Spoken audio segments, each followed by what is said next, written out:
Permata TV YouTube Indonesia dengan bangga mempersembahkan sebuah storytelling kekinian abad ini, diangkat dari karya besar Esa Mintarja yang sangat populer di masanya, berlatar belakang kisah tanah Jawa masa lampau, tepatnya di penghujung kejayaan kerajaan tanah Jawa, dengan judul Kisah Api di Bukit Menoreh.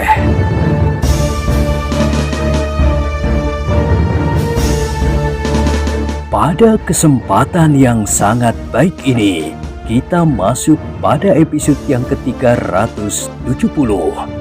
Selamat menikmati.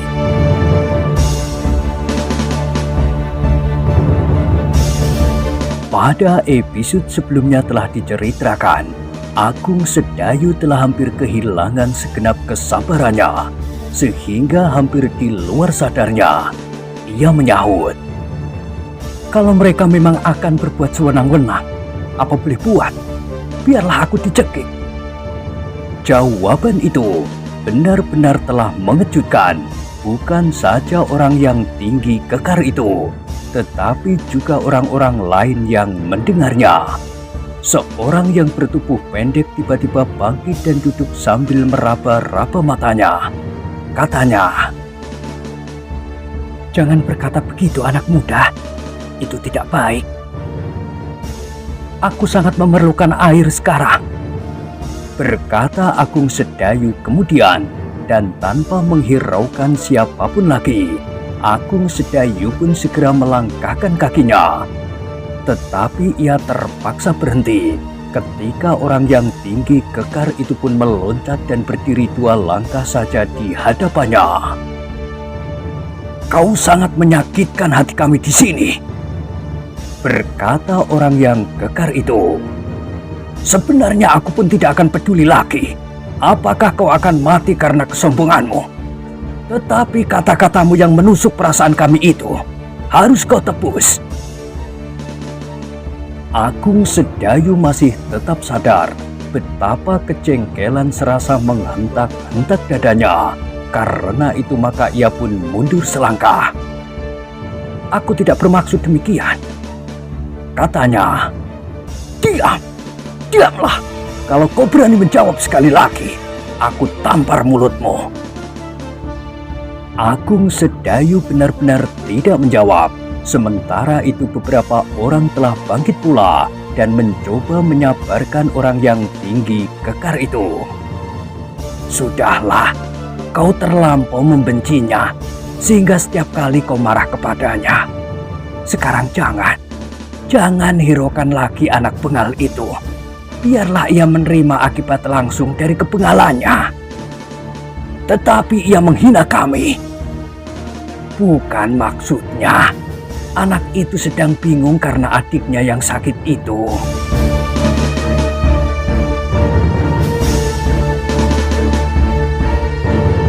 Orang yang tinggi kekar itu menggertakkan giginya.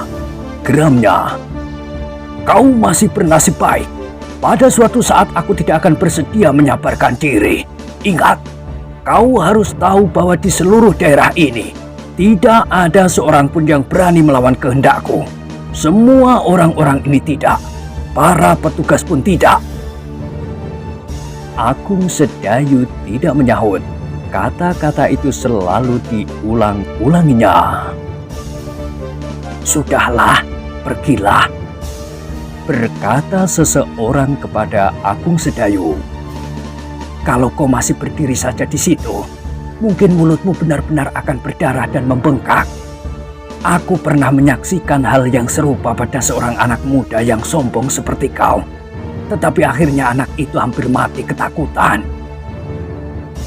Agung Sedayu mengerutkan keningnya, tetapi ia sudah berniat untuk keluar dari barak itu.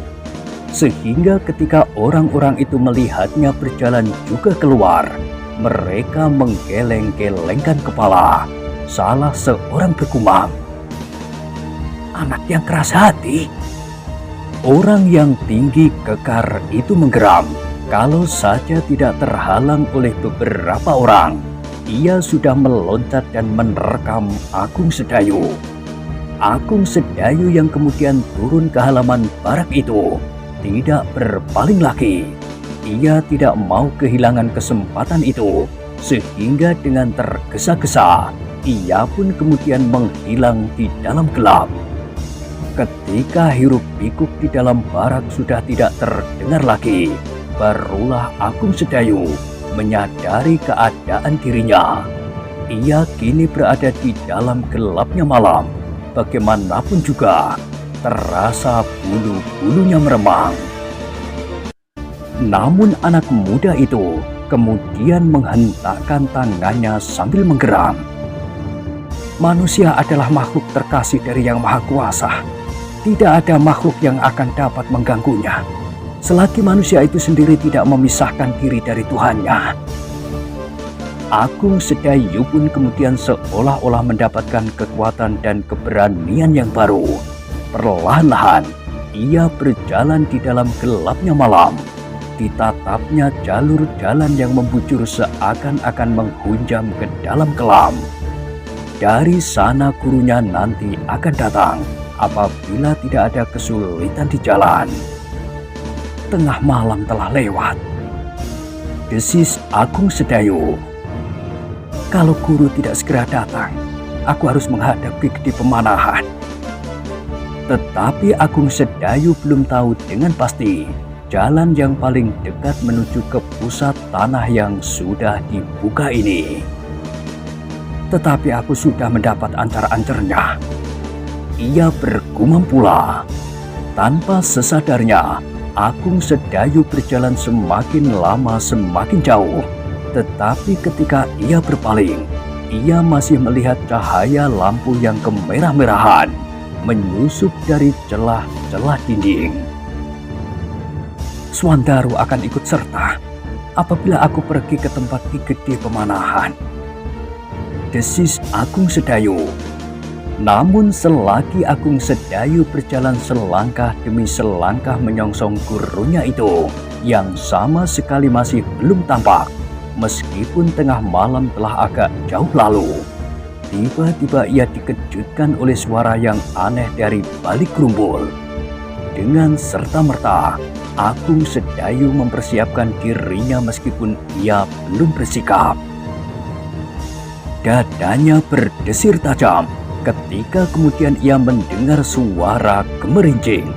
Pikirannya segera lari kepada pengenalannya atas suara itu, seperti yang pernah didengarnya di sekitar barak beberapa malam yang lalu.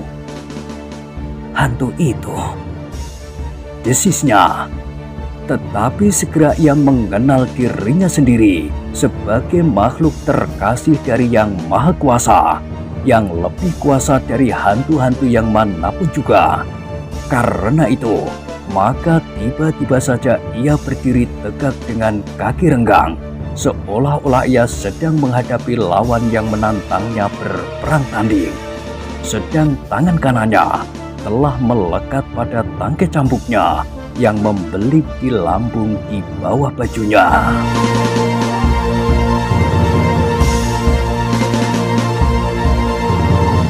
Namun dada Agung Sedayu menjadi berdebar-debar, bahkan tangannya menjadi gemetar ketika ia melihat sesosok tubuh yang tinggi.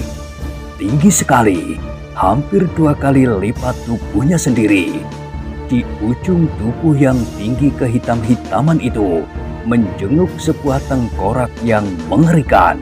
Di seputar matanya yang hitam menjorok ke dalam, tampak cahaya yang berkeredipan. Tanpa sesadarnya, Agung Sedayu melangkah surut. Ia adalah seorang anak muda yang di masa kecilnya dikungkung oleh perasaan takut. Takut kepada apapun juga. Di jalan menuju ke Sangkal Putung, ia hampir menjadi pingsan ketika teringat olehnya hantu bermata satu yang menurut pendengarannya menunggui pohon randu alas di tikungan. Setelah ia berhasil memecahkan tali yang mengikat perasaannya itu, kini tiba-tiba ia telah bertemu dengan hantu. Hantu yang ditakuti oleh sekian banyak orang. Hampir saja Agung Sedayu dicekam kembali oleh perasaan takutnya. Namun sekali lagi ia menghentakkan perasaannya. Diam-diam ia berdoa di dalam hatinya. Suatu keyakinan yang kuat kini telah tumbuh di hatinya. Keyakinan yang belum dipunyainya pada saat ia berhadapan dengan hantu bermata satu pada pohon randu alas itu. Karena itu, Agung Sedayu kini tidak lari dan juga tidak pingsan. Ia percaya kalau ia akan mendapat kekuatan untuk melawan hantu itu. Lahiriah yang dapat diberikan oleh wadaknya dan kekuatan yang tersembunyi di dalam dirinya pasti akan terungkap karena Yang Maha Kuasa pasti membenarkan perlawanannya. Tiba-tiba Agung Sedayu itu menggeram ketika hantu yang tinggi itu melangkah maju, terayun-ayun seperti sebatang pohon jambe. Agung Sedayu melangkah maju. Justru karena itu, maka langkah hantu itu pun terhenti. Ia agaknya menjadi heran melihat Agung Sedayu yang seolah-olah tidak menjadi takut sama sekali. Bahkan Agung Sedayu yang telah mapan itu kemudian bertanya meskipun suaranya gemetar, "Kaukah yang disebut hantu?" Hantu itu tidak segera menjawab. Agaknya ia masih berdiri terheran-heran. "Hei, apakah hantu-hantu dapat berbicara?" desak Agung Sedayu. Agung Sedayu terkejut ketika ia mendengar jawaban melengking. "Hei anak muda, kau mempunyai keberanian yang luar biasa." Agung Sedayu mengerutkan keningnya. Ternyata hantu-hantu berbicara dengan perutnya karena tidak ada lagi mulut dan bibirnya. "Anak muda," suaranya melengking-lengking, "aku masih akan memaafkan engkau kalau engkau merubah kelakuanmu dan minta maaf kepadaku." "Apa salahku?" bertanya Agung Sedayu. "Kau terlampau sombong. Meskipun kau pemberani, tetapi kau amat dungu." Agung Sedayu menjadi heran. Hantu-hantu itu menganggapnya terlampau sombong dan dungu, seperti orang yang kekar dan orang yang kekurus-kurusan itu. "Apakah kau menganggap aku terlampau sombong apabila aku mencemaskan nasib ayahku yang sedang mencari obat untuk adikku yang sakit?" "Ayahmu juga terlampau sombong. Aku sudah memperingatkan kalian dengan cara yang paling baik. Adikmu yang sakit itu." Agung Sedayu terdiam sejenak. Sekilas dikenangnya adiknya yang sedang terbaring di barak. Tetapi sakit Suandaru itu sebenarnya sudah jauh berkurang, bahkan sudah hampir tidak berpengaruh lagi. Sebentar lagi kekuatannya pun pasti akan segera pulih kembali. "Hei, apakah kau mendengar?" bertanya hantu itu. Suaranya menjadi semakin tinggi. "Ya, aku mendengar," jawab Agung Sedayu. "Tetapi kenapa kalian berbuat demikian? Apakah kami telah merugikan kalian?" "Kau memang benar-benar dungu. Hutan ini adalah hutan kami. Kalian sama sekali tidak sopan. Kalian telah merusak kerajaan kami." "Hutan ini terlampau lebat dan luas. Kenapa kita harus saling berebutan?" "Kalianlah yang datang kemudian."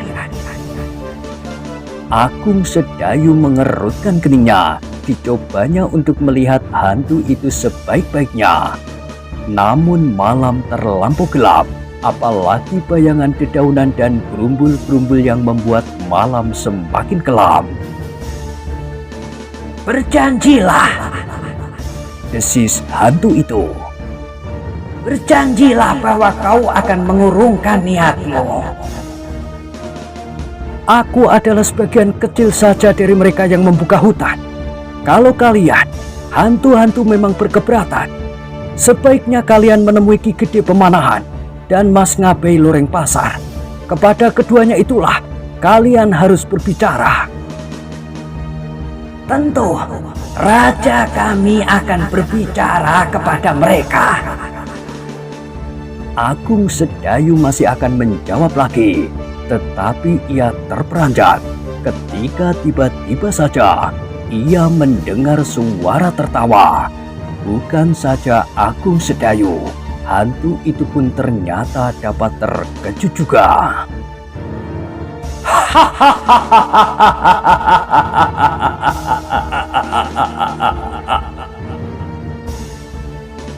Sejenak keduanya, Agung Sedayu dan hantu yang tinggi itu berdiri mematung. Mereka serentak berpaling ketika mereka mendengar suara gemerasak. Kemudian terdengar sesuatu terjatuh di tanah. Agung Sedayu menjadi semakin berdebar-debar. Apakah kawan hantu-hantu itu berdatangan dan akan bersama-sama mengeroyoknya? Dengan demikian maka tangannya pun segera meraba tangkai cambuknya. Kalau ia terpaksa mempergunakannya, ia mengharap bahwa senjatanya itu akan dapat membantunya. Tetapi sekali lagi Agung Sedayu dan bahkan hantu yang tinggi itu terperanjat. Tiba-tiba saja mereka mendengar suara tertawa itu kembali.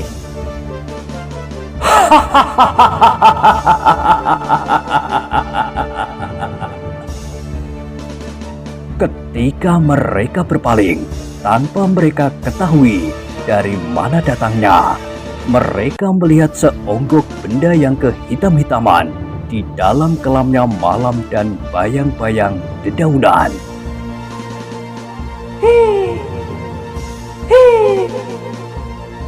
Suaranya terdengar aneh sekali. Aku sudah bertemu dengan rajamu, Raja Kerajaan Mataram Kajiman. Aku baru saja menghadap Prabu Talangsari. Kau dengar, jerangkong yang bodoh. Hantu yang tinggi itu berdiri terheran-heran. Sejenak ia tidak dapat berbuat apa-apa. Bahkan setapak ia melangkah surut. Kau jangan mengucapkan nama Raja Mataram yang bergelar Prabu Talangsari dengan sekehendak hatimu.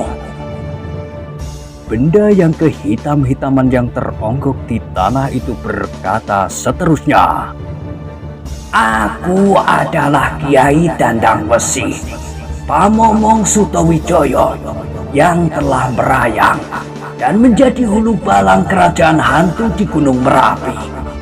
Aku telah menemui Sri Prabu Talangsari. Bertanyalah kepada senopati-senopatimu, jerangkong yang bodoh.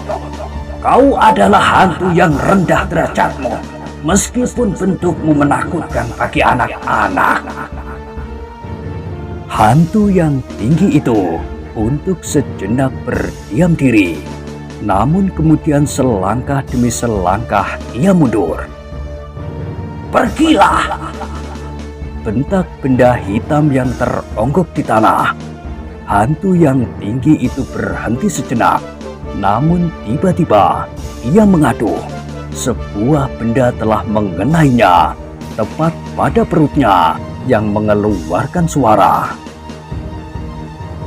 Kalau kau tidak pergi, berkata benda yang teronggok itu, kau akan mendapat bentuk yang lain dari bentukmu yang sekarang. Dan kau akan menjadi hantu yang paling rendah derajatmu. Ndek pengamun-amun yang setiap siang dijemur di panas matahari yang terik. Atau sebangsa kincing yang akan dipakai sebagai alas tempat duduk Prabu Talangsari. Hantu yang tinggi itu semakin lama semakin menjauhi benda itu. Ketika sebagian tubuhnya telah tertutup oleh gerumbul, maka tiba-tiba saja kepalanya terayun dan hilang di dalam gelapnya malam. Yang terdengar kemudian adalah gemerisik daun-daun yang tersibak. Agung Sedayu menjadi berdebar-debar, jantungnya seakan-akan berdentang semakin keras. Tiba-tiba saja ia dihadapkan pada dua jenis hantu yang bermusuhan.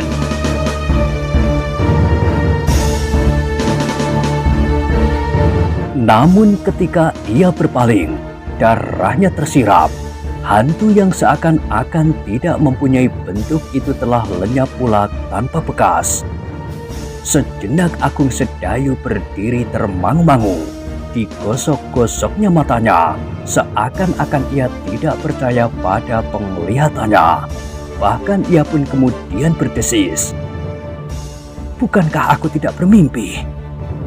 Beberapa saat Agung Sedayu berdiri di tempatnya. Teka-teki yang dihadapinya ternyata terlampau sulit untuk dipecahkannya. "Aku akan mengatakannya kepada guru. Mungkin guru pernah melihat jenis-jenis hantu serupa itu." Agung Sedayu berkata kepada diri sendiri. Namun dengan demikian, ia pun segera teringat kepada gurunya. Tengah malam telah jauh lampau, tetapi Kiai Gringsing masih juga belum kembali.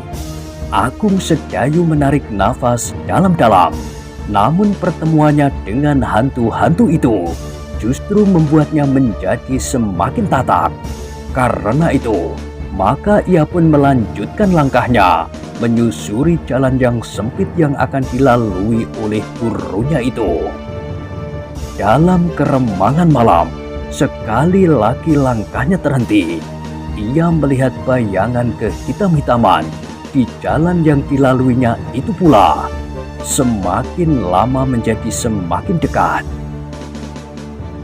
Sekali lagi Agung Sedayu bersiaga. Kini ia merasa benar-benar telah berada di sebuah dunia yang asing. Dunia hantu-hantu. Seakan-akan ia berada di tengah-tengah masyarakat hantu yang mengerikan. Tetapi Agung Sedayu tidak lari. Ia berdiri tegak dengan ketabahan hati, menunggu bayangan yang kehitam-hitaman itu menjadi semakin dekat pula. Namun Agung Sedayu itu kemudian menarik nafas panjang. Panjang sekali.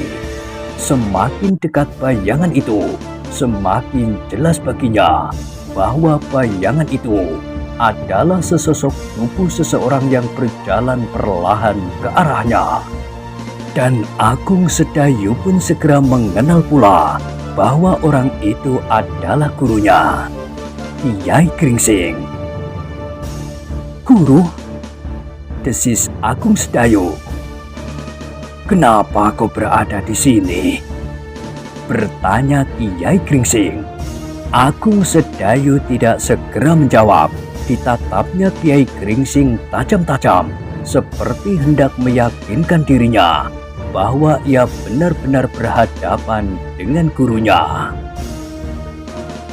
"Apakah yang aku hadapi ini bukan sesosok hantu yang menyamar sebagai guru?" Pertanyaan itu tiba-tiba saja melonjak di hatinya. Namun wajahnya kemudian menjadi kemerah-merahan ketika ia mendengar gurunya seakan-akan dapat menebak isi hatinya. "Agung Sedayu, kenapa kau memandangku begitu? Apakah kau ragu-ragu bahwa aku benar-benar gurumu? Cobalah raba tubuhku. Menurut pendengaranku, tubuh hantu terlampau dingin." Agung Sedayu tidak menjawab, tetapi ketika ia mendengar gurunya tertawa, ia pun tertawa pula. "Aku menjadi sangat cemas," berkata Agung Sedayu kemudian. "Tengah malam telah jauh lewat. Iya, aku harus menunggu Kiai Damar, dukun itu.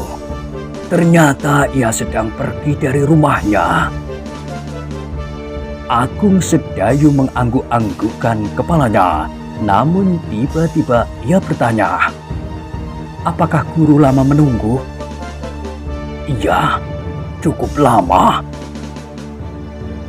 "Apakah guru pasti bahwa Kiai Damar yang guru katakan itu akan kembali malam ini juga?" Kiai Gringsing mengerutkan keningnya, namun kemudian ia tersenyum. "Tentu tidak. Bagaimana kalau ia tidak kembali?" "Tentu aku tidak akan menunggu sampai besok," jawab gurunya. "Sebenarnya aku pun sudah mulai gelisah ketika bintang kupu penceng tepat di atas ujung selatan bumi. Aku sudah berniat untuk menghadap Ki Gede Pemanahan, tetapi untunglah aku belum berangkat." Kiai Gringsing mengangguk-anggukkan kepalanya, lalu katanya, "Bagaimana dengan adikmu?" "Ia menjadi semakin baik.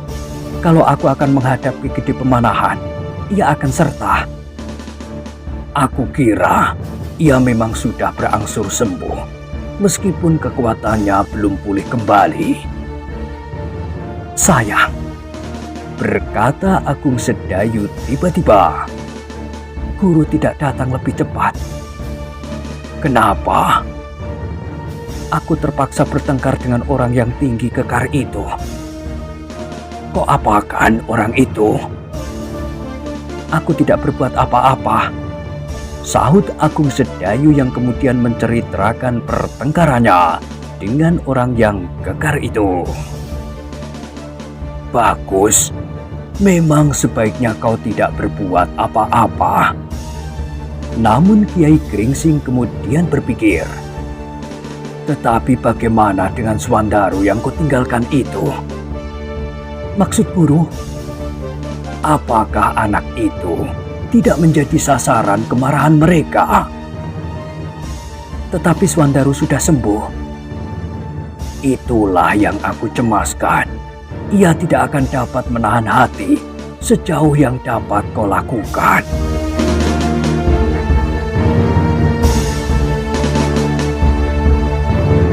Agung Sedayu mengerutkan keningnya, lalu katanya, "Tetapi orang-orang lain bersikap baik, mereka akan melerainya."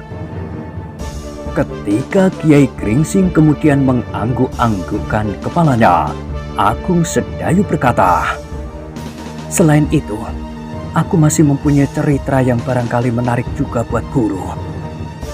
"Apa?" "Hantu-hantu yang saling bertengkar." Dan sekali lagi Agung Sedayu bercerita, kali ini tentang hantu Alas Mentau dan hantu Gunung Merapi. Kiai Gringsing menarik nafas dalam-dalam. Katanya kemudian, "Kita sebaiknya berbicara sambil berjalan." Keduanya pun kemudian berjalan kembali ke barak mereka. Di sepanjang jalan Agung Sedayu tidak habis-habisnya bercerita tentang hantu yang tinggi, hitam dan berkepala tengkorak yang oleh hantu Gunung Merapi yang hampir tidak berbentuk itu disebutnya Jerangkong. Kiai Gringsing mengangguk-anggukkan kepalanya. Katanya, "Kalau begitu, persoalannya akan menjadi semakin panjang.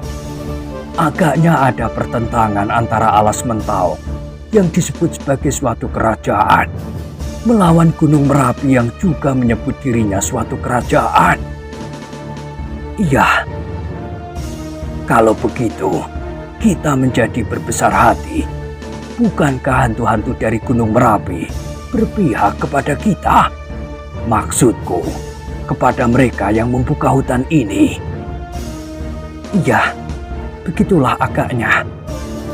Itulah yang harus kita katakan kepada setiap orang agar mereka menjadi agak berani."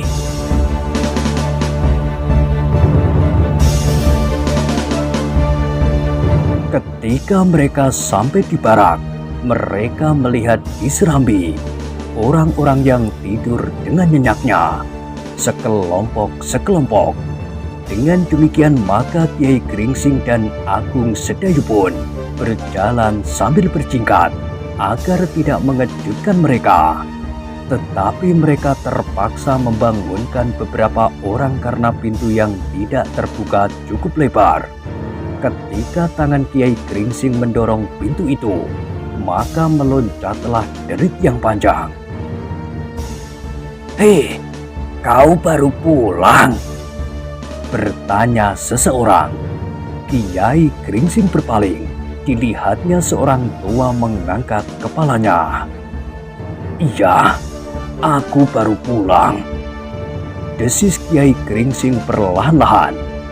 Ternyata orang-orang lain yang terbangun tidak bertanya apapun lagi, sehingga Kiai Gringsing pun kemudian langsung menemui Swandaru yang masih terbaring di tempatnya.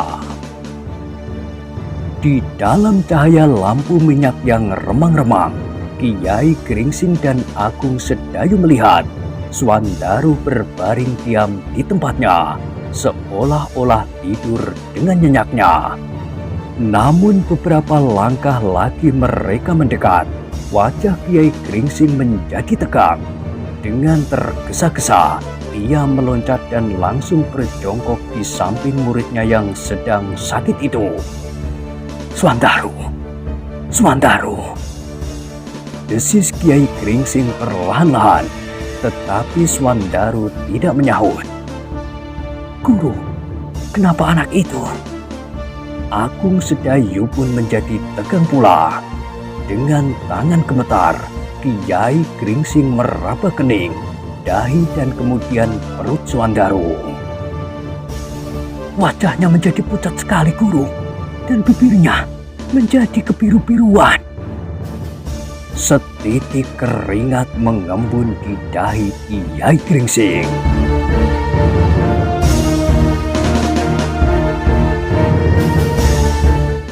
Nah, bagaimanakah kisah selanjutnya? Silahkan ikuti terus kisah Api di Bukit Menoreh pada episode berikutnya. Sampai jumpa.